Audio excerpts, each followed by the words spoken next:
is eulogized as the Lion of Punjab, but after his party secured substantial seats in Parliament in the recent election, he has firmly established himself as a national leader. Mian Nawaz Sharif has uncompromisingly opposed the military regime of retired General Musharraf and in the process become Pakistan's most popular leader. Thank you for the compliments. Mian Saab, your party recently withdrew support from the government.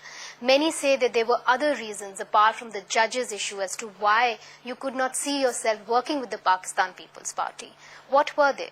None else, actually. I mean, judges, of course, was one of the main issues. But then, of course, followed by the 17th Amendment, which had to be repealed. And then, thirdly, the election of the president.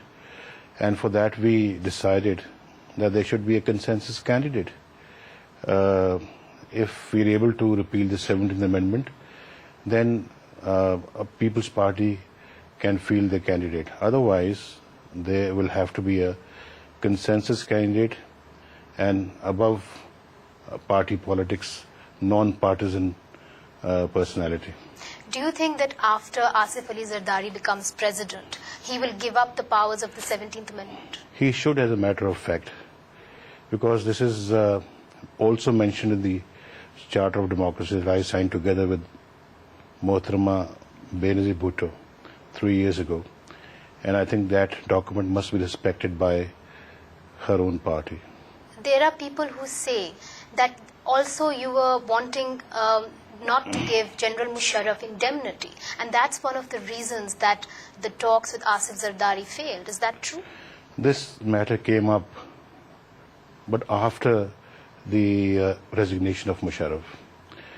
It was mentioned before his impeachment was being discussed, but then of course they discussed this matter at length after the resignation.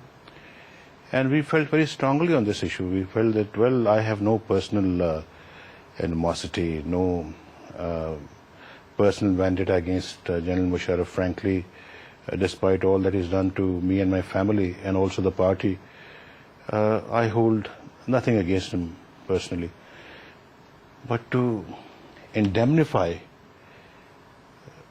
his deeds and misdeeds of all the 8 years and give him total immunity, I think will be a wrong thing on the part of the politicians. It goes against our own conscience, of course. I mean, something which is totally illegal, unconstitutional now, his steps and actions that he did on 3rd of November 2007, which he himself declared as unconstitutional and illegal.